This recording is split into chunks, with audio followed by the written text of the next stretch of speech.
자, 반대 사람을 볼게요. 자, 이 사람은 이제 돈 빌려준 사람이야. 돈 빌려온 사람 입장을 볼게요. 여기다 해볼까? 자, 이 사람이 이제 1년도 10월 달에 돈을 빌려왔잖아요. 현금 들어왔겠지. 현금 100만 원 들어옵니다. 그리고 단기간 빌려왔죠. 단기 차입금이라고 하겠네요. 100만 원. 자, 그리고 12월 31일이 됐어요. 내가 뭘 모르니까 아무것도 안 했겠지. 그 다음에 내년 9월 달에 돈을 갚습니다. 돈을 갚는데 현금을 얼마 줘야 되냐면 원금 100만 원과 이자 12만 원을 같이 줘야 됩니다. 그리고 차입금이라는 부채 없애버리면 되겠죠. 단기 차입금 100만 원. 없어지는 돈이 100만 원인데 12만 원이 더 나가네요. 이게 뭐겠어요? 이자 비용이겠죠. 12만 원. 자, 이렇게 했어요. 아무것도 모르면. 자, 그런데 이제 태클을 거네요. 발생주의라는 애가. 야, 너 지금 이자 비용이라는 이 비용을 말이지. 언제 다 잡고 있어요? 돈 주는 요때 모두 다 비용 처리하고 있잖아. 이러면 되니? 네가 돈을 이렇게 빌려왔잖아. 이렇게. 그럼 이 이자라는 것은 이날 한순간에 생기는 게 아니라 요 3달, 여기 9달 이렇게 생기는 거잖아. 근데 왜 이쪽 연도에 모두 다 비용으로 잡느냐. 이쪽에 발생한 이자 비용이 있잖아. 발생한 만큼은 이쪽 회계연도에 잡으란 얘기야. 그게 발생주의야. 그게 좀 논리적이잖아. 맞네요. 자, 잡읍시다. 이자 비용 잡을게요. 비용 이쪽에 생기죠. 이자 비용 잡습니다. 발생한 만큼 잡았어요. 잘했다. 여기는 뭘 적어야 되거든. 자, 이자는 이날 주기로 했는데 그날 그때 줬다 쳐. 그러면 현금 그냥 줘버리면 되잖아. 근데 이날 주는 게 아니잖아. 내년에 주잖아. 그래요? 일단 비용은 생겼는데 돈을 뭘 줘야 되긴 줘야 되는데 안 주는 거죠. 돈을 줘야 될 것을 못 줬다. 무슨 이름이 생각나요?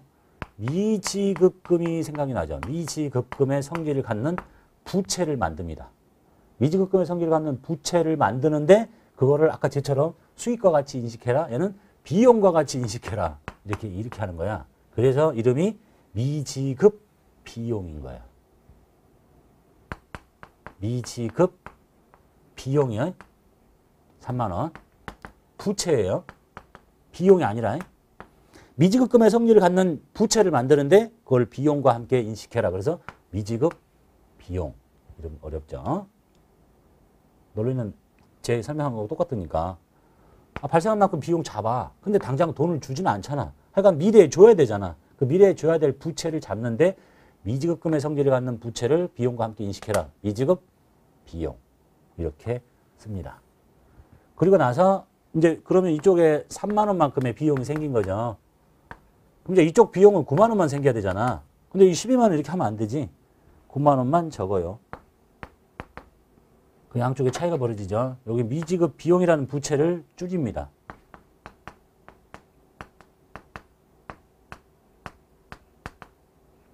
자, 이 부채는 계속 연결이 된다 그랬죠. 내년하고. 이거 가만히 놔두면 안 돼요. 없애야 돼. 이렇게 생겼다가 없어져.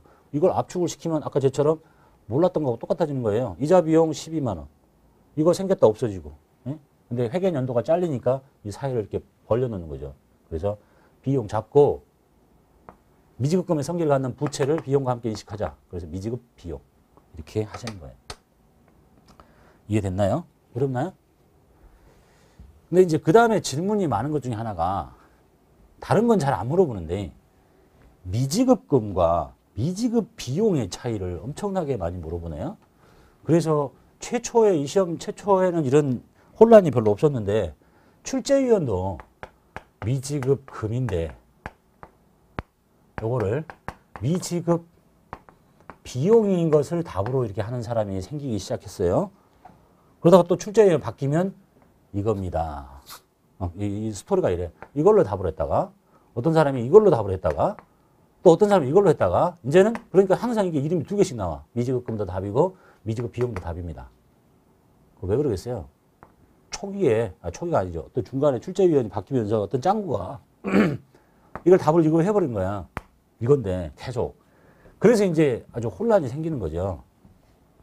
그래서 그런 애들이 출제를 왜 들어갔는지 모르겠지만 미지급금과 미지급 비용의 차이 상식적으로 생각하면 이래요. 아무런 고민이 없어. 미지급 비용은 지금 방금 이제 우리가 네 개의 이름을 배울 텐데요.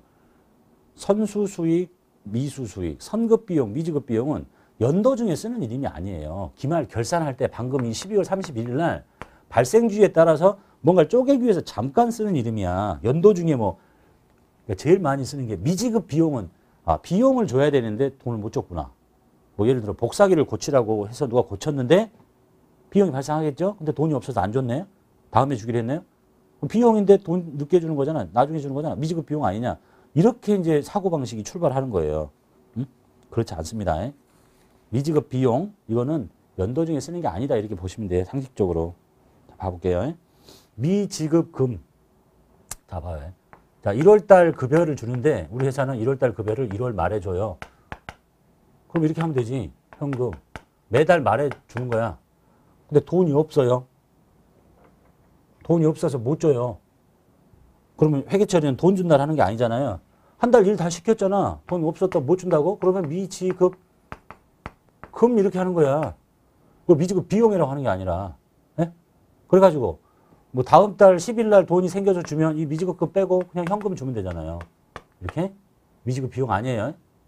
근데 이제 요즘 추세가 이것도 비용도 맞습니다. 이렇게 하는 짱구들이 막 계속 생긴다는 얘기죠. 여러분은 그렇게 하지 마시고. 미지급금이야. 자, 그 다음에 이제 1월달 급여를 못 줬어요. 근데 12월달이 됐어요. 12월달 매달 급여를 주는데 12월달에 돈이 없어가지고 12월달 급여를 못 줬어. 그럼 회계 처리 안 하는 게 아니라 이렇게 하는 거야. 미지급금 이렇게 해요. 그리고 다음 연도에 돈 주면 미지급금 빼고 현금 주는 거야. 이해됐죠? 자, 그런데 상황을 바꿔서 한 달 일을 시키면요. 1월달 일을 시키고 돈은 언제 주냐면 2월 10일에 이렇게 주는 회사가 있어. 급여를 체계가. 한 달 일 시키고 다음 달 10일 날 우리 회사는 급여 줍니다. 그러면 잘 봐봐요. 1월 달 한 달 동안에 발생했죠. 그럼 1월 1일부터 1월 말까지 급여가 발생을 했어. 이걸 방금처럼 발생주에 따라 정확하게 하면 이렇게 돼요. 급여. 자, 발생을 했는데 언제 주는 거예요? 다음 달에 주는 거잖아요. 이제 이때 쓰는 이름이 미지급 비용이야. 지금 1월 말에 주는 게 아니에요. 원래 발생을 했는데 돈은 다음 달에 주는 거잖아. 자, 100천 줘. 그래? 그래가지고 이제 2월 10일이 됐죠. 2월 10일이 돼서 진짜로 돈을 주면 미지급 비용이라는 걸 없애고 현금 주면 돼요. 이렇게? 근데 봐봐. 이게 지금 같은 회계연도죠. 1월 달에 발생했으니까 1월 말일자로 발생한 만큼 딱 잡으나 놔뒀다가 2월 10일에 이렇게 분개를 하나. 이거 이렇게 하라는 거 아니잖아. 자, 1월 달 급여 2월 10일 날 줬다고 급여 1,000, 현금 1,000. 이게 뭔 차이가 있겠어? 같은 회계연도인데. 안 그래? 뭐로 이렇게 만들었다니 또 붙여 이렇게. 같은 회계연도인데. 의미 없는 짓이잖아요. 그죠? 다 그래서 이제 1월 급여는 2월 10일 날, 2월 급여는 3월 10일 날 이렇게 계속 다 몰아서 가요. 그러면 이제 12월 달 급여를 언제 하겠어? 이런 정도의 방법으로 했다면 내년 1월 10일 날 할 거 아니야. 근데 이건 문제가 있다는 거지, 이제. 왜? 회계연도가 잘리잖아. 그래서 이 1년을 일을 시키면 1월 달부터 12월 달에 급여가 다 발생했을 텐데 요거를 다음 달에 인식하고 요거를 또 다음 달에 인식하는 거는 같은 회계연도니까 상관이 없어. 근데 이거는 회계연도가 다르잖아. 그러니까 해야 되지, 이제 얘는. 발생한 만큼 잡읍시다. 돈은 내년에 주지만. 그래서 12월 달에는요. 12월 급여를 내년 1월 10일 날 주지만 급여라고 잡아야 돼. 회계연도가 다르니까. 그리고 나서 쓰는 이름이 뭐라고요? 미지급 비용이라니까. 이때 쓰는 이름이 미지급 금이 아니고. 에? 이해됐죠? 이거 좀 차이 느껴지시죠? 그 다음에 이런 것도 한번 생각해 봅시다.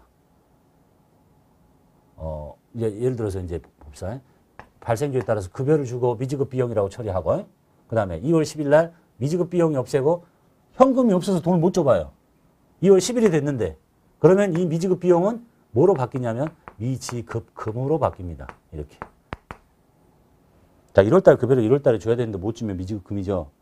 얘는 1월달 급여를 언제 준다고요? 2월 10일 날 주기로 했어요. 못 줬잖아. 그러면 얘도 미지급금이 되는 거야. 근데 이 사이를 꼭 발생주의처럼 쪼개야 되겠다면 미지급 비용이라고 한번 만들고 바로 없애고 돈 못 주면 미지급금.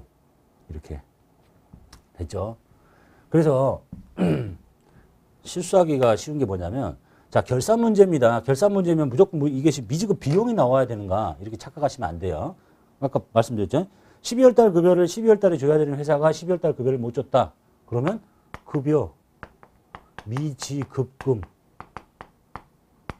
12월 달 급여를 다음 달 언제 주는데 못 줬다.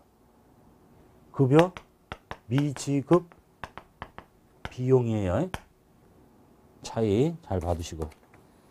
그래서 결산 때 나온다고 해서 무조건 다 미지급 비용, 미수 수익, 선수 수익, 선급 비용 나오는 게 아니라 돈을 언제 주기로 했었느냐를 잘 보셔야 됩니다. 자, 이게 이제 수익의 발생과 비용의 발생에 대한 얘기입니다. 6번 12월 31일 현재 미지급한 사무실의 임차료 40만 원을 비용으로 계상하지 않았습니다. 그러니까 임차료를 못 줬는데 비용으로 잡지 않았대요. 근데 이게 발생은 되었으나 지급될 날짜가 도래하지 않은 거야. 하지만 발생한 만큼 뭘 잡아야 돼요? 임차료라는 비용을 잡아야지. 돈은 내년에 주기로 했다 치고 임차료라는 비용 발생했으니까 잡고 40만 원. 근데 성격이 뭐냐? 임차료를 어쨌니? 못 줬잖아요. 왜? 줄 날짜가 안 됐으니까. 미지급금의 성질을 갖는구나. 누구와 함께? 임차료라는 비용과 함께. 그래서 미지급 비용이라고 하는 거예요. 미지급 비용. 7번 20년 내년 1월 15일에 지급할 단기 차입금에 대한 단기 말까지 발생한 이자가 15만 원입니다. 그러니까 내년 1월 15일에 줘야 될 이자가 전체가 얼마인지 모르겠지만 이번 연도 말까지 계산했더니 그게 15만 원이니까 발생한 만큼 뭘 잡자는 거죠? 이자 비용을 잡자는 거예요. 이자 비용 잡자. 발생했으니까 돈은 내년에 묶어서 한꺼번에 다 주겠지. 성격이 뭐니? 못 줬다. 미지급금의 성질을 갖는구나. 누구와 함께? 비용과 함께. 미지급 비용. 미지급 비용.